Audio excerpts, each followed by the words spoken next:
When you're struggling with your mental health, the world can seem pretty heavy, like no one understands what you're feeling or you're not sure how to ask for help. But here's the real truth. You're never in this alone. 988 Lifeline's trained crisis counselors are available 24/7 to offer the help and support you need to make it through. No judgment, no stigma, just someone to listen. Text or call 988 Suicide and Crisis Lifeline, day or night. 988. Hope has a new number.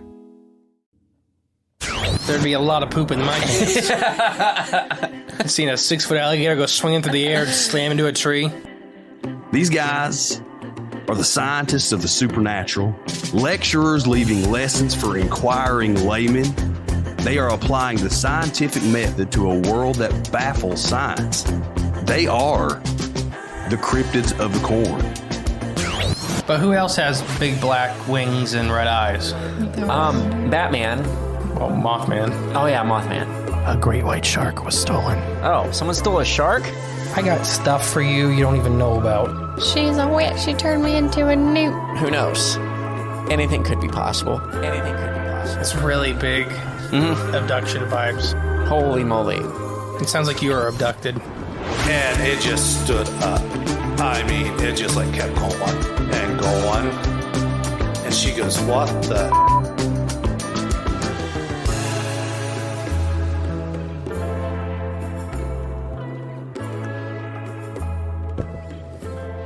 Hello, and welcome back to Cryptids of the Corn podcast. I am the great and powerful Mr. E. And I am clone number 47, Jay. Ooh, 47, a medium model. Yeah, an interviewer. Interview model, there we go. Have you ever listened to that intro before? It just seems like you've never heard it before. I love it every time. Oh, because I was dancing? Yeah. So this is all time travel, podcast time travel. But I was dancing last night too, and I'm glad I had him muted for a previous interview because he was laughing the whole time. Oh, okay. But no, I love it. It gets you in the mood. It gets you in the motions to do this stuff. It does. It gets the blood flowing. But speaking of interviews, Jay, Yes. we are not alone tonight. That's correct. We are going to be joined by Patreon member Laurie. Hello, Laurie. Hello. How are you doing? I'm great. I'm doing great. So we kind of start talking because you had some encounters, joined our Patreon, and me and you have been talking through the Patreon about them for a while now. It's been, a month and a half-ish? Yeah, I checked it. It was like end of February. So yeah, I guess it's May in like 2 weeks. So, yeah. Podcast time travel. It's May right now. Ooh. The Twilight Zone.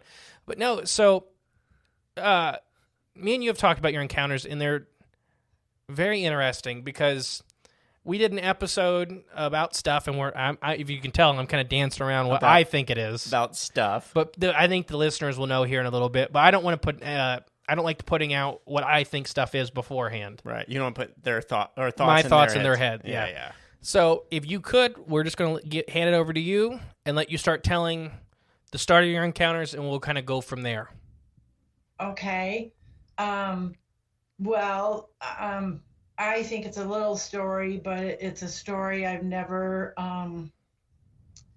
been able to reconcile in my head. And so when you asked me if I had anything I wanted to talk about, I brought this up because it's just stayed with me.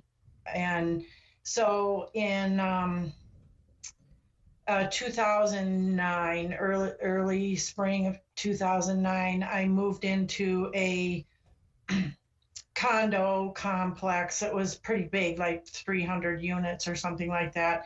I was just renting a little efficiency in there, sort of in my journey and travels of life, but most of those units were owned. But anyway, I moved in there, and when you pulled into the driveway, you kind of went up a little hill and then turned to the right, that curved around and went into these the garages, and I had a garage spot. And so that was kind of a daily occurrence of going that way. And it wasn't until probably late summer that I actually noticed, because if you kept going past where you pulled into the garages, there was parking for other cars. And then there was a little yard, and then beyond that was a tree line. But late that summer, I just happened to look over and notice that there was a little trail, just a little break on those trees that looked like a trail. And it was small, but I grew up hiking. My family and I went, around the United States hiking every summer, and mountains and all that kind of stuff. So I've always liked it. And I just spotted that little break in the trees and thought I would go investigate. So went home, changed my clothes, came back out, and found that was indeed a trail. And it was not, just kind of strange, but it was just dirt. It wasn't anything to look at. But it was kind of intriguing. And so it would be heading north. It was on the east side of the property, and you walk along the trail, head north, and then it just starts to curve around real gradually around the back of that building. But it also kind of went up a little bit, almost like a ridge, because when you turn that curve and started going west, on the right hand side, it just drops straight down like a ravine, real steep. And in this, in the spring, in the fall, that was clear enough that you could see past that ravine and back of people's houses, quite a ways, but still. So anyway, follow the trail. You're kind of up high, and then it sort of swoops down. And I would say this trail is only about a mile. And it came out into another part of that neighborhood, residential neighborhood, out onto the street. Just really not a whole lot to it.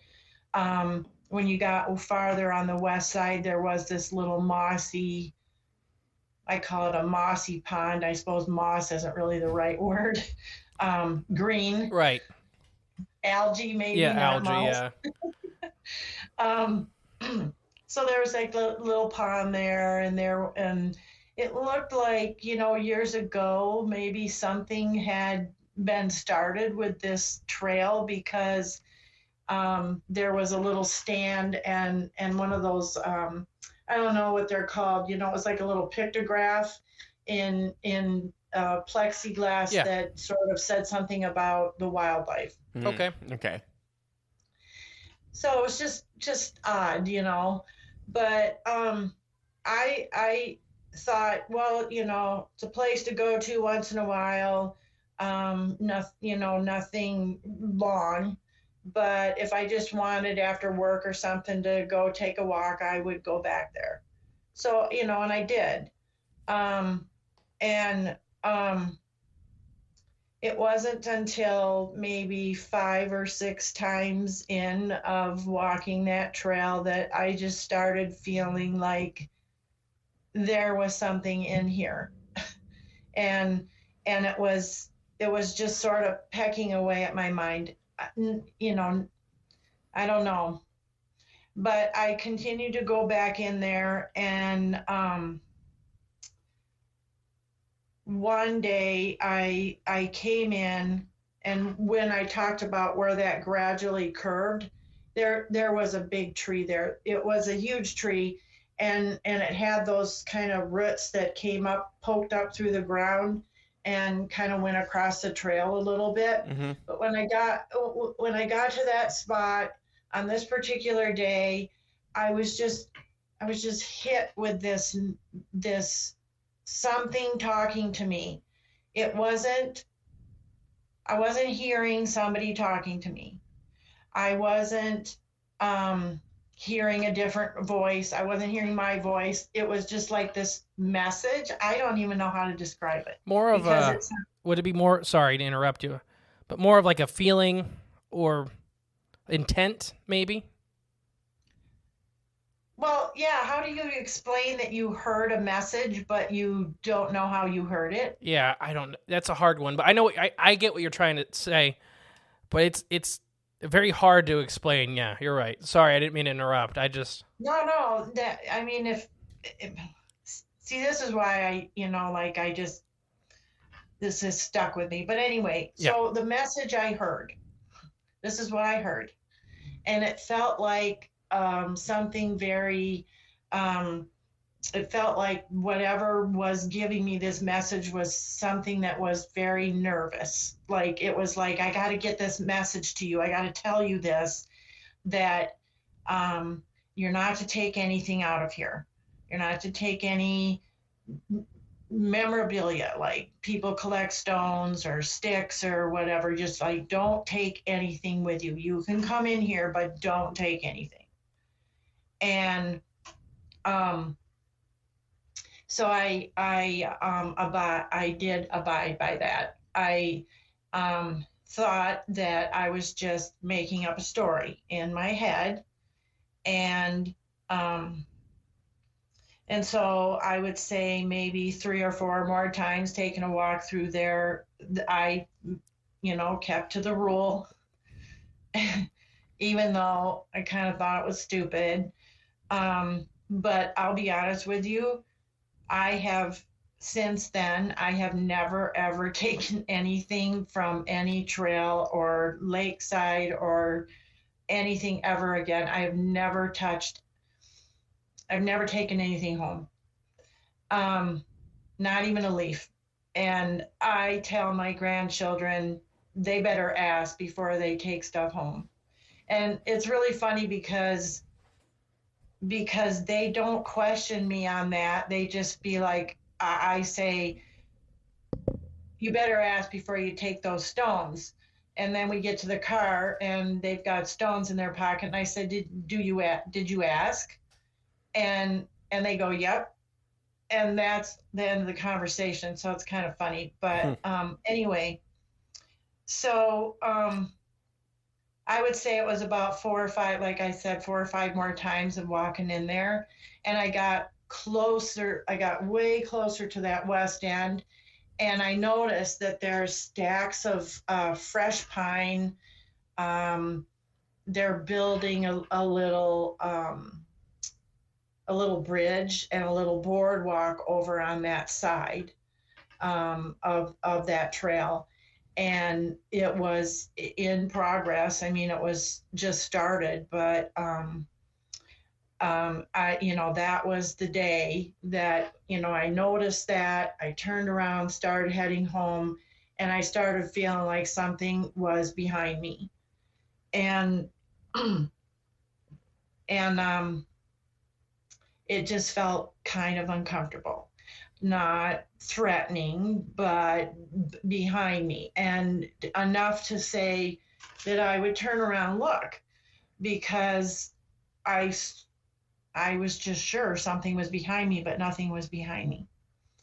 And it was uncomfortable enough that I didn't go back for a while. I just thought that I'm being stupid, that stupid message, this stupid feeling, this is ridiculous. This is just a little bitty trail behind my apartment complex in the middle of residential neighborhood. I mean, just like, what could possibly be there? So I waited a couple of weeks and thought, well, okay, now you're going to stop being stupid. You're just going to go take another walk.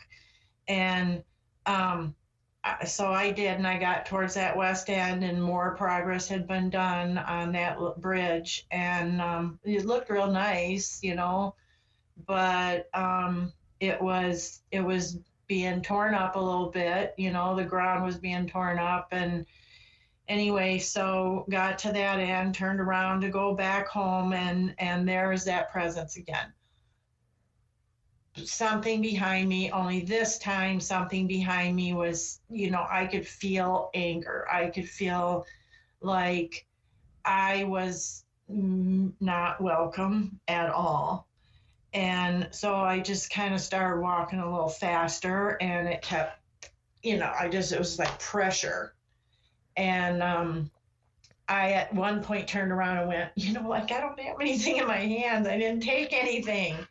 But I don't feel like whatever this was the same thing as whatever gave me that message. I think they were two different things. Whatever gave me that message was not angry, threatening, so it just kept up so bad that I started running, and I, got out of there, and I never went back ever. Amazing. So we talked about this, and after you first told me this, and I know that's me dropping my phone, not Jay, for one time. But that's your first time hearing that, right? Yeah, it is. I try not to tell you anything about her encounter beforehand. Right. It screams of a certain type of entity, and we did an episode for you about it. So everybody at home, I feel this is very fae folk. This is extremely fae folk. So that's, if you don't mind, we'll kind of go through each encounter separately. So let's start with that first voice, or I know it's not a voice per se, but that first feeling, that first encounter with whatever is in this woods. You said nervous and a warning, but not as in like I don't want to put words in your mouth, so correct me if I'm wrong, but not like a threat warning, like just somebody saying, hey, kind of watch out, don't do this. More so like I'm trying to help you. Right. And so when we did that Fae Folk episode on the main page, we kind of went through what most people believe the different types are. And there are, now I should have had it pulled up in front of me, but there are types that are very positive towards humans or very neutral towards humans. And then there's other types that are very negative towards humans, which with what we believe the Fae Folk are would make sense, So this first thing is like, hey, don't pick stuff up. That is such a common thing across the planet for areas that people say are haunted or cursed or whatever. And I don't think it is. I think it's these type of entities where you take their stuff, they're not happy about it, or you ask permission and stuff like that. We talked about the Hawaiian Islands with the rocks, and we've talked about there's that ghost town out in Nevada that has the same thing happening. That there was, if you take stuff, the same thing. You have these very negative. So whatever this thing is that was warning you seemed to at least have some kind of positive view of you, enough to give you a warning. Yes, and I think it was I think the message was that this is all we have left, and it wasn't very much, like there just wasn't this tiny little wooded area, and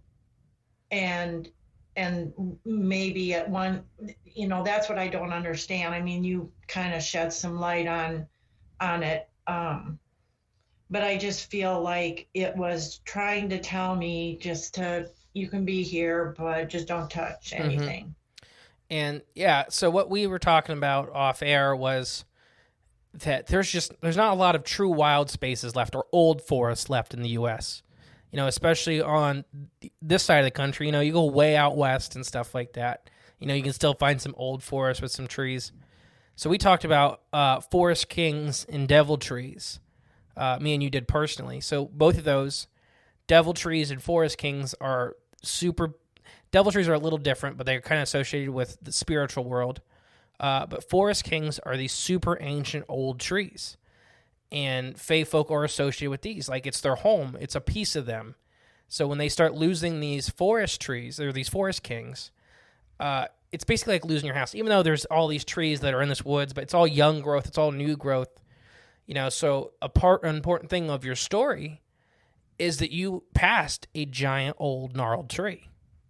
Yeah. And I didn't know that when we first talked. I described you kind of, remember, we were talking on the Patreon, and I was like, forest kings are these really big, most of the time they're gnarled, and you're like, well, there was a really big gnarled tree on the trail. You had to walk over its roots. So this may be, like you felt, the last area for this, whatever group of these entities are. This is it. There's houses all around, suburbs. They ain't got nothing else. They can't go over the asphalt. What do you think about that?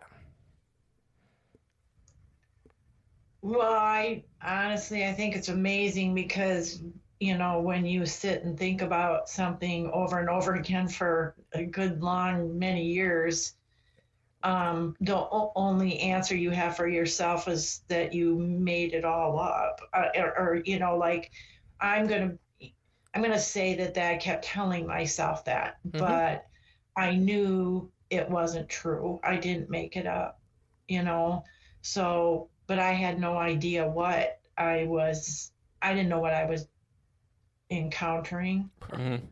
Yeah, I mean, who would? If you would have talked to me 2 years ago, I would have had no idea what you encountered. Yeah.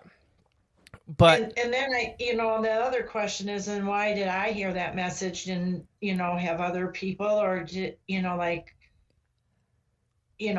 did I hear it? Because I think there were other people that walked on that trail, not very many. I think now, 14 years later they do, but I don't think at the time there were very many people back there. And so for that, and I'll give you a chance to speak, Jay, sorry. No, I'm just listening on this one. For that, I would say that it's really about how open you are to these encounters and these entities. If that would have happened to me 10 years ago, I would have paid no mind to it. I'd have just been like, I feel weird today, and that's it. If that would have happened to me today, I would be like, okay, there's something here that's having, expressing feelings. You'd be looking for a mushroom to talk to. I would be, and I'd save that for the end. You always do this to me. Well, you know what? You got it. But no, so I really think it kind of falls into that category that other people may have experienced a very similar phenomena, but you can write it off. And there's plenty of people, to that sentiment you just said a minute ago, of how you try to tell yourself that, I'm crazy, I didn't experience this. That is expressed through the UFO sightings, Bigfoot sightings, other weird entities, ghosts. Everybody that experiences something paranormal, at some point, 99% of the people will say, no, I didn't. They'll try to tell themselves, no, I didn't have this experience. I did for years. When I had my Bigfoot encounter, I did for years. I wouldn't no, I didn't have it was something else. It had to be, but nothing else fit. So I'm going to assume that other people may have felt the same presence, felt these same energies, and if they weren't open to it, or they never got to a spot where they could look back at it with a more open mind, they may have just always read it off as, I had a weird day. That was it. Nothing more. And, they kind of walk a different trail then. You're like, it happens. I think this is a thing that I think happens with all the paranormal, whether it's cryptid, UFO, ghost, whatever. It happens more often than people realize. And it's because of that most people have a kind of general encounter and they're like, okay, I didn't have that. Right. I'm done. It didn't happen. It was a deer. It was the book just fell off the shelf. It's all this stuff that you can write it off as. So that's a really long way of answering your question, or that statement is, yes, I do think other people probably had the same encounters as you, but they maybe never took the time to reflect upon those encounters. I just feel like it was so powerful that it affected me going forward. Yeah. It changed how I looked at nature. And I was always very respectful to begin with, but, pick up a stone or a stick or something, didn't seem to bother me at the time, but now I can't do it. Mm. And I really think it's just in certain areas. I don't think there's a lot of areas for them left. But yeah, I mean, it happens. There's all these stories from around the world of people literally picking up rocks and, having constant trouble until they return the rock. And we won't name, there are certain entities we will not name that if you take their picture, bad stuff happens after if you don't ask for permission. If you talk about them by name, bad stuff happens if you don't ask for permission. You're talking about me, right? Yeah, it's you. But this isn't as uncommon as the world wants to make it out to be, in my opinion. Now, I'm not saying that every little park in the whole U.S. has these fae folk type entities in it, and if you take a rock from there, they're going to follow you home, whatever. But I do think there are areas that they still exist, and this is a prime example of it. And you had at least two different, what you feel, and once again, don't want to put words in your mouth, but what you feel, two different entities in the same space. Oh, totally. And bigger, like the nervous whatever was smaller. There, I think if I was to say size wise, it was not as big as, tall as me. But this other thing was huge, whatever it was. And honestly, I think there was a lot of anger. It wasn't necessarily directed at me personally. I think that anger and that threatening was because of that building, of the city coming in and putting in, tearing up the ground and stuff. So because I think you're right, but before we move on to that, Jay, do you have anything to add for that first encounter with the nervous entity? I mean, I would just be curious to know what that feeling is like to be communicated with when it's not like an audio, cue or something. Just kind of that feeling we were talking about earlier. Almost like a download. It's kind of it's just like, here's the thing. Yeah. Here's a piece of information. And that may lend credit to my idea later, which I think I stumbled upon. Yeah. But so this I wish I could tell you. I don't know how to explain it. It wasn't a voice. Yeah. I didn't hear a voice. I didn't hear myself talking. Mm-hmm. I heard a message. I think I understand what you're saying. I think I just myself want to experience it as well. So just to get that experience, to go through it, just like you did, I guess. That just piques my curiosity. At least the first one. Yeah, the first one. Not the second guy. Not the Get Out guy. But so speaking of him, so this first encounter, like you said, with him or it, whatever, I say him, but very aggressive, or not aggressive is not the word, angry, like you said, angry, and just kind of this general feeling. And people, when they have encounters with the Fae, they kind of describe them as the emotions that they present to people are extremely basic and exaggerated.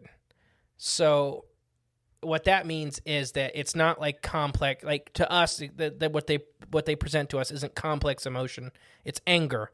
But when it's presented as anger, it's very exaggerated anger. When it's fear, it's very exaggerated fear. When it's, but they don't do these humans have a very wide range of intermixing emotions. And it may just be one of those things that's lost in translation, where these entities just can't do that to us. They may have these complex emotions, but they can't get that point across. But they can be like, I'm angry. Here's this feeling. Here's this. Get out. Move. Leave. So when you have this first encounter with the much more angrier spirit or entity or fae folk, it's around this bridge construction. And you are definitely not the first person in the U.S. ever to report that.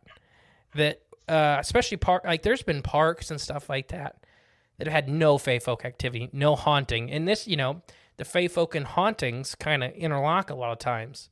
Very similar kind of activities. Mm-hmm. And they almost always spike up though around construction. Around, especially fae folk tearing up the environment. I've been around city workers. They planted a tree in my front yard a couple of years back, and they tore up half the yard to plant one tree. Yeah. They don't really, a lot of, and that's not all city workers, but who am I going to pick on? We have a lot of city worker listeners. Yeah, I don't know where you're going with this. I wanted to pick on one of them in particular. Fire hydrant inspectors, for example. There we go, yeah. But they're bringing in a backhoe and they're, leveling, digging up ground and there's, worms and bugs and stuff that get crushed. I get that. It looks, it's a scar. Yes, trees are knocked down or bushes are knocked down, and I think that's where I'm sure that's the angry part. I'm sure of it. And then did you have anything to add for that first one before I move on? No, keep going. So that second one, the second time you experienced a much angrier entity, the bridge construction was much farther along. I'm sure they tore up more stuff. If it's around water too, soil and stuff mixing with water, from my personal experience, is very bad for wildlife. It chokes fish out. It kills fish eggs, kills bug eggs. So even though it's a very macro or micro scale of construction, it's still, like you said, it's still killing stuff. It's still disrupting this environment. And these entities, I fully believe, are tied into their environment. So it's not just that, like, hey, you came into my living room and you're breaking up my living room. It's almost like you're actually attacking a piece of them. Yeah. And of course you're going to react very angry. Yeah. And it followed you out, or you felt like it was following you out. Yeah, like this just angry spirit, or escorted you. Yeah. So, yeah, the first time it was just following. Yeah, the second time it was like, get the out. It was like, there's the door and go now. Hmm. And I was I had not a couple thoughts are coming in my head. Sorry, I was like throwing them in there all at the same time. First of all, when you did the Fae Folk episode, and I listened to that, it did very much make sense. But you talked about Dobby on Harry Potter, and I, when you talked about Dobby, I sort of, smacked my head, because I feel like that is so perfect for that nervous, thing that gave me that message. It was like Dobby. It was so surprising to me that I hadn't thought of that, because I hadn't ever thought of that. And I think a lot of the European Fae folk legends, so there's people get mixed up in their heads, and we covered it in that episode, but that fairies, Fae folk, aren't always small. There's a big variety. And I think, like you're saying, that Dobby energy, that's a very small creature. It's timid. It's very nervous in its behaviors and mannerisms. But they're like, trolls are a part of Fae folk in Europe. These big, monstrous, aggressive creatures are a part of the Fae folk. So it doesn't have to be just this, like fairies. That's what I guess I'm getting at. Is it doesn't have to be what everybody thinks of, like a pixie or, like Tinkerbell. And there certainly are those type. But there are also, the ogres. There's also these big creatures in the Dobbies. So that's very interesting. And then I believe, was that under House Elf, right? What do you mean? When we did, like, House Fairy. For when we did the Fae Folk episode. Oh, shoot. And I think that's one of the types that... I think so. Like humans. That's one of the types that kind of came along with humans, and humans could invite them to come along with, North America and stuff like that. So it would make sense of it trying to give you a heads up, like, hey, there's somebody else that lives back in here. Yeah. And he don't take so kindly to stuff going missing. Yeah. And then a little bit later, they put a bridge up in his front yard. Yeah, that's really interesting. I did look back and try to find some history of the land, and there isn't there's a lot about when, it's close to the Mississippi, there, the trading and railroad and is kind of, it's hard to go way farther back. But certainly it was inhabited by indigenous peoples, not very far from a pretty good sized lake, but that's easy to say in where I live. But I did find out that at one point there were some bootleggers in the 1920s that hid some gold near that lake, which was only about a mile from this trail, and they called it a mini gold rush, that so many people were coming out trying to find that gold. Wow.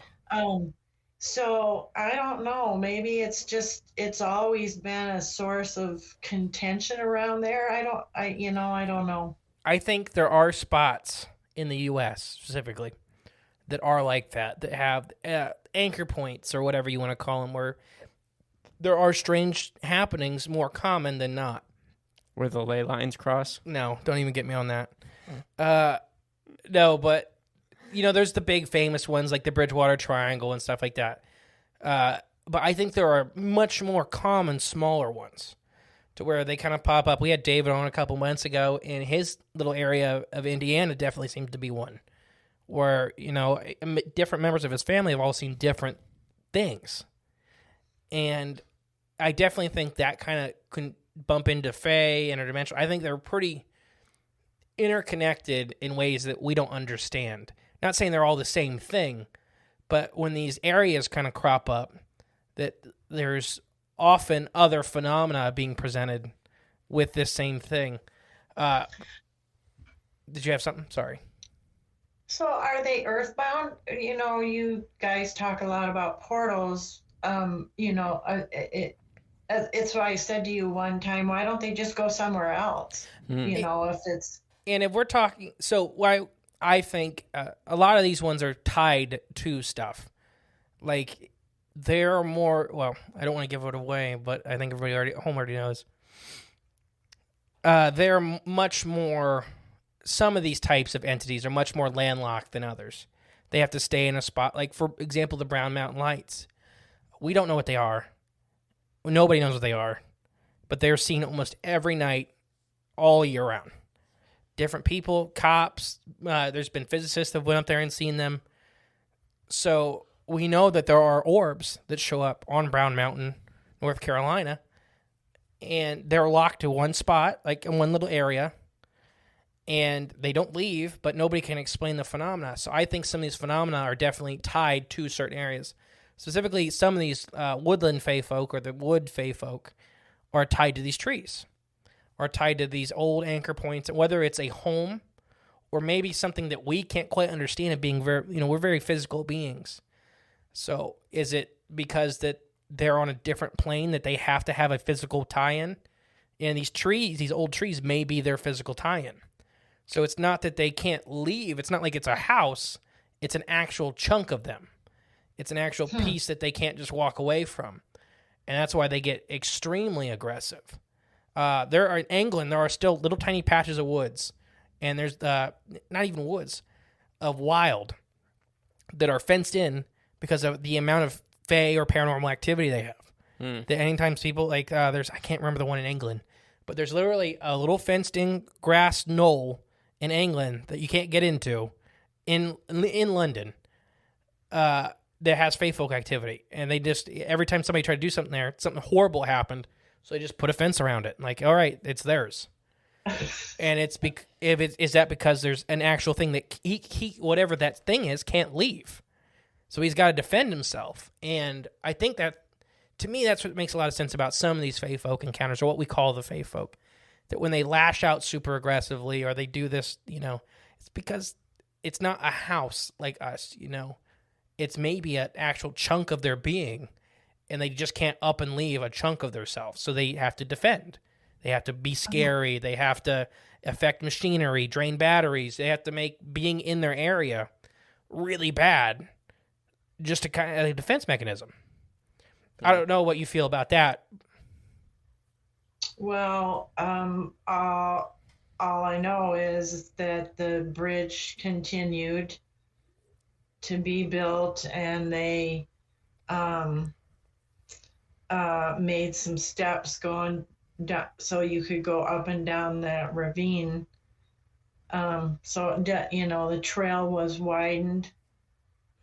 The area, part of that ravine was made into more trail. So, I mean, that definitely went forward. I could only find that online. I've never gone back. Never gone back there. I don't blame you. Right. And not to say that thing is dangerous or anything like that, but, you had a very personal, scary encounter. This, like you said, you kept having to turn around and say, I don't have anything. Like, leave me alone. That's saying something to have that kind of presence behind you, trailing you out, And I think a lot of times these guys are the losers in these battles. I think there's less and less of them. I think it's a phenomena that is disappearing, and that's the stuff like the Bridgewater Triangle. The only reason the Bridgewater Triangle is still there is because it's in the middle of one of the worst swamps on the East Coast. Mm-hmm. So literally the environment itself isn't good for humans, so we kind of walked around it, so it's horrible. And if you look at some of the other areas in the U.S., it's a very similar thing. Like the Alaskan Triangle, everybody's obsessed with triangles, but the Alaskan Triangle is literally the part of Alaska that nobody wants to live in. So that's why maybe there's much more paranormal, stuff, because humans don't want to be there, so they're still able to exist in some fashion. So I had this other little thing happen about a year before that. And again, really, this is even crazier, I think, than my last story. But I worked in a little office and had a corner table or a corner desk that was built into the wall. So one side was wall, the other side was window, big window from the edge of the desk up to the ceiling, really nice. And it was like a little office park. So the groomed grass went to, down a hill, and then it looked out over this. I called it the glade, but I just gave it a name. It was, again, just this little area of trees and swampy kind of stuff in the middle of, inner highways and buildings and stuff. But it was kind of pleasing, to look out over that area because you would see birds and stuff at times. But one day I was eating my lunch at my desk and I looked out. This was late spring, so it was warm. And it was a sunny day. And so I'm eating my lunch. I'm looking out that window over the glade, and there were some birch trees. I think they were birch trees, not good on my trees, but not very big around, not like a human being could go behind this particular tree and clearly be visible, could not hide behind it is what I'm trying to say. Mm-hmm. And so I'm chomping away on my lunch, looking out, and all of a sudden from one of those thin birch trees, something leaned back, and like I could see from waist up, shoulder,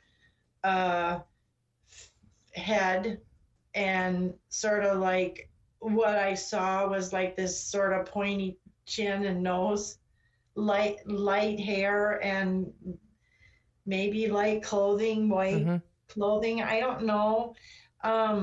but it leaned back and it kind of looked over towards the building. I don't think it was particularly looking at me. I don't know. And then it just went back. It and disappeared. So what the hey was that? Like, I don't know, but I would have not been happy. But it was almost like it was the tree, or it was part of the tree, because it didn't, it just like leaned back and turned and looked over and then went back into the tree. And so I bring this up because this kind of stuff we're talking about here, but that one really, like, did I see something, or did I make that one up too? Personally, I don't think you've made anything up. Right, yeah. Because I think the world is a weirder place than anybody really wants to give it credit for. But you wrote that one down, and I guess I just never got the picture in my head fully of what you experienced. That almost sounds like out west, and it's called the hide behind. And it's kind of, I don't want to ruin a future episode topic, but the Ohio stick man, but out west is called the hide behind. And they call it How the do hide. you spell that? Like hide and then behind. Oh, okay. Okay. What they call it that is because literally it hides behind trees, cactuses, and follows people around. And it's a very long, tall, skinny humanoid. It'll put its arms up and like look. It'll be right behind very, very thin trees. And that's what it sounds like. And everybody kept like, that's what it does, is it peeks around, and that's when people catch it, is because it gets impatient or whatever. Whether it's looking at the parking lot to make sure nobody's out and about and it wants to move, or, whatever. Like you said, it may not have been looking right at you. It may have just been like, are people out? Okay, I got to stay here. But that's out west. And Ohio has something called the stick man, which is another very similar thing. That's very, we have not an eyewitness, but an investigator coming on in a couple months, that they have a witness that's seen it behind a stop sign. Literally this like 10, 12-foot tall entity was all folded up behind a stop sign, and then they seen it come out and go back in. And that's what they do, is they kind of crunch themselves up to fit these shapes. Very odd entity. And whether that's a fae folk, whether that's something else completely, who knows? But that's when you told me that's kind of what the image I got in my head. Yeah, that's just crazy. I mean, it's a very, there's mixed opinions on the entity specifically. Whether it's a positive, neutral, or negative entity, everybody's got, what do they say? What are opinions like? Buttholes? Oh, yeah, everybody's got one. And they all stink. But no, it's just weird, because I never got that picture, I guess, when you wrote it down, because, that's when you wrote it. Reading something is different than actually having the person tell you the story and whatnot. Yeah. But that's kind of what it immediately made me think of, is the hide behind, or similar things to that, and that's weird. Whether it's a fae folk and that's just kind of how they present themselves, who knows? But I don't know if I'd have been working there anymore. You spit your salad out. I'd have been like, yeah, all right, well, I'm going to get in the car and I'm going to go home and I'm not coming back here. Really? Because you know what? That didn't scare me. Well, then it's probably not that it's a negative entity, but just with my personality. Because okay. It just, I don't trust paranormal entities as far as I can throw them, and you can't catch them, so. Yeah. No. If you can't shoot it. Yeah, that's my rule. Is if I don't think if I shoot it with a gun and it doesn't hurt it, I don't want to be around it. Not saying I would ever shoot something. I'm just saying I like being on the similar playing field. Right. That's a really weird one though. And then you said pointed chin. Pointy. It was like pointy features. And old depictions of elves and stuff like that, like not like Santa Claus's elves, but actual fae folk elves have that kind of like almost like a moonish head, or the crescent moon head. Yeah. And so do witches. So there's a lot of paranormal entities that kind of get that shape, whether that's just humans wanting them to be that shape because that's what we think's creepy, or, whatever. That's an interesting one. Now, what do you think these things are? You may not have an answer. We've only talked very limited about this. But do you have any opinion of what you may think these entities are that you experienced? I think that after listening to the Fae Folk episode, that it fits very well with the experience on that trail. So I would agree with that, but I had not been able to formulate that myself in my head because I kept thinking I made it up. Right. Mm-hmm. I didn't make it up. I knew I didn't make it up, and I kept having this battle. So what that thing was in the glade, I don't know. I guess I kind of thought maybe that was Fae Folk. Mm-hmm. But before, because they were about a year apart. The pointy thing behind the tree happened about a year before me going and finding that trail. Oh, so that happened first. Yes. Oh, okay. I had it backwards in my own head. Yeah. No, It okay. happened first. That's interesting. So I kind of thought, oh, well, that was what, like they come out of trees or whatever. And people say they do. And whatever in the trail, I guess I never really put a thought to it, but I think I think I agree with you. Oh, you think you agree with me, huh? That's scary. Yeah, that's bad.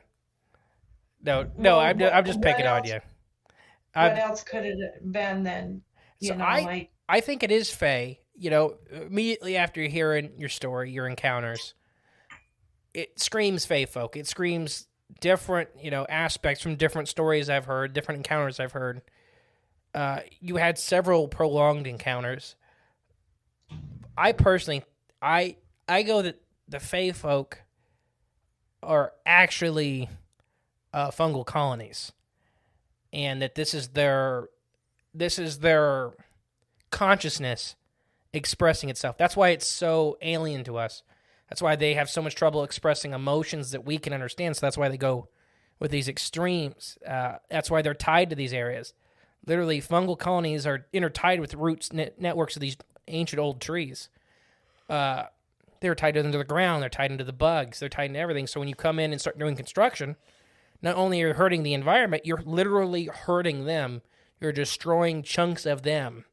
They lash out. And there's more and more studies with fungus intelligence and the fungus with the paranormal. And the weird thing with Fae Folk is since Fae Folk have been a thing in recorded history, they've been associated with mushrooms. They've been associated with mushroom circles.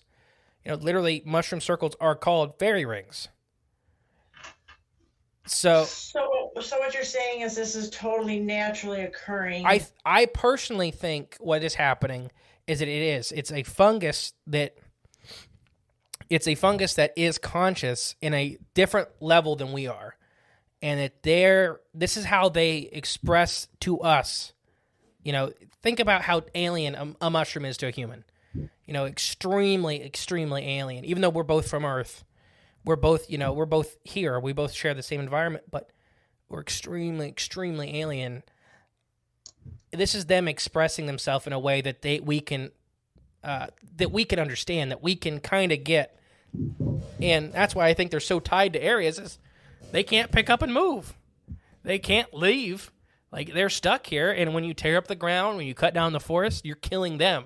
That's their food source. That's them. And so we did the episode on sentient mushrooms a couple months back. And just past year alone, they just figured out mushrooms have some level of intelligence and interspecies communication that we never thought. They just figured out mushrooms can count. And that's a thing that's not an animal. It's so weird to think about that we're now recognizing them as having some level of intelligence. We just discovered raccoons could count to 3 like this decade. And we just found out last year mushrooms can count to 10. So that's my opinion, that the Fae folk in the mushrooms are one and the same, and this is their way of, this is a byproduct of them existing. This is their feelings in a way. This is their, it's kind of hard to explain, but this is them in just a different form. Because the fungal networks are these massive mats under the ground that are interlocking the forest together and stuff like that. So, okay, so how were they able to speak English? They can react to sound. They have been picking up human sound forever, and now we know they actually can some species pick up radio frequencies. So they've been listening to us since we've been able to talk. So but if you look at Fae folk and stuff like that, it's never quite right.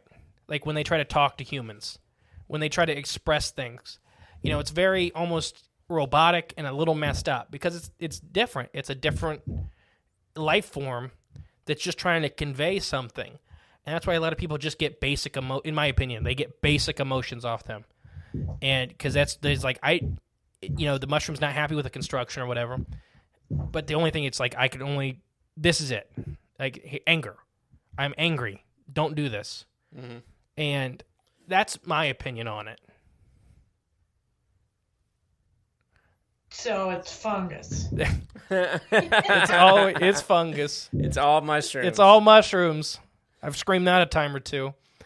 Jay, what are you thinking? Well, what if the mushrooms have evolved past, or not evolved, but moved on from the emotional side of things, so where they don't really express emotions to each other anymore, but in order to communicate with us, when they do express it, it's that, like you say, that extreme manner in which it's either all in or nothing when they're trying to communicate that way. Mm-hmm. You know what I mean? It's not just like little doses. Right. Of it. It's very exaggerated emotions. Yeah. It's never, and I think you're right, it's never this light emotion with the Fae. Right, yeah. It's always extreme joy, extreme anxiety, extreme anger, extreme fear. It's never a soft emotion. Yeah. And that's why the old legends of Fae folk is that's why when you've seen Fae parades and when you're around them, people said lay down on the ground and do not look at them, do not engage them, because they can take stuff the wrong way. Let's say, what are you saying? No. Well, I was just going to say there's people like that too. So I mean, it's not a shocker. Right. Right. But when you don't even speak a language, when you don't have vocal cords when they're on mushrooms. Oh yeah, when they're on mushrooms, know how those that's people worse. Might react. But no, it's. I think there's a reason why the last 40-ish thousand years humans have associated mushrooms with the paranormal, is because they may be a big chunk of the phenomena. They may be. So I guess that's, in my opinion, what people like you experience is the embodiment of their emotions. That you are literally walking on their back the whole time. And which is fine. They're fine with it. I mean, that's just how they are. But that's why they react positively, negatively. Some species are ancient, some species are really young. We talk about Bob a lot out west, and he's 45-ish thousand years old. So he's around before the Aborigines, were painting, and they're the oldest, written-ish language on the planet. So it's just, I think there's a lot more to the mushroom paranormal angle than a lot of people give credit. Mm-hmm. Well, that really, I mean, not that I'm not wanting that. I'm saying that it takes a lot of that woo that people talk about out of the picture, which is fine. And I just think, to me, it's fine. I think it's replacing it. I think you're right. I just think it's... Or explaining it, maybe? It's not... The woo exists. Woo is real in the world. But woo is just stuff we don't understand yet. whether it's, I think every aspect of the paranormal could be explained, but it's still paranormal. It's still the stuff that's not basically explainable. Yeah. But it's still, it's real. Yeah. So why won't it be, why would it be any different if it's mushroom sentient ship versus fairies from another dimension? It's all just as likely. And the sentient mushrooms is pretty cool. Yeah, I talk to them all the time. People in my neighborhood are pretty sure I'm insane because I don't mow them. Like, we'll get big ones in the front yard, and I'll talk to them. Me and Jay were at the backyard last year talking to the one. I just have this image in my head of you in your backyard and your hands and knees, down just talking to one, like having a full-on conversation. No, someone walks by, looks, and just looks away and just keeps walking by. I had my headphones in last year, and I was mowing the front yard, and I put my hands on my hips like an old man, and I started talking to the one in the front yard, asking it to grow next year, sprout 2 foot to the left, because it would make it easier to mow the yard. And Kurt was behind me, my neighbor. And I'm literally hands on my hips talking to this mushroom like, hey, next year, help me help you. Yeah, and I'm sure he had. We'll see. Kurt never said anything. He just went right back in his house. Right in his house. Yep. He's like, all right. But it's amazing. And I think you've had some amazing encounters, both positively and negatively. It can be extremely scary like you've experienced. And it can be extremely wondrous too. These entities, whether they're mushrooms, whether they're interdimensional fairies, they're very alien to us. So when you get to experience them, it's just such a unique thing because they're so foreign to us. But I think it's more common than people give credit. Yeah, well, I hope that if this makes sense to somebody else, they have an explanation for what they've been thinking about for a long time, like me. And that's a perfect segue. So if anybody listening at home has experienced something similar, please reach out to us. We'd love to hear from you. I do think this happens more than people give credit, just like Laurie experienced that, you wanted to convince yourself, or a part of yourself wanted to convince yourself it didn't happen because it's so off the wall weird. But then we look into it and we realize, no, a lot of chunks of your encounter have happened to hundreds, if not thousands of other people in the U.S. So but those people just don't talk to each other. They don't get to hear that. So it's very isolating. Yeah. It's not like you get invited to Oprah to talk about these things, on national TV in front of everybody. Don't happen. No, and I can't bring this up. My kids won't listen to me. Yeah. They don't want to hear it. It can be very isolating. So everybody at home, if you are feeling this way, if you had a similar encounter, or not even Fae folk, but if you've had a really weird encounter, please reach out to us. We'd love to hear from you. Even if we don't do an interview or nothing, we'd love to hear from you and help you out. Yeah, share experiences and connect dots, and it'll be fun for all of us. Mm-hmm. So, Laurie, anything else to add before we kind of wrap it up here? No, though. I mean, I've had other things, but these two things are my topics that kind of relate to each other. Yeah. Yeah. Mm-hmm. It's been amazing. You know how we like to end it. So on the end of 3, we're going to all scream bye, and the outro will play. Okay. Are you ready? Yeah. 3, 2, 1. Bye. Thank you for listening to Cryptids of the Corn podcast. Please share with a friend you think would like us. It's the best way to help our show grow. Leave a comment, rate us, a 5-star review, and remember, there is always extra content on Patreon/cryptidsofthecorn.com. And don't forget, stay magical.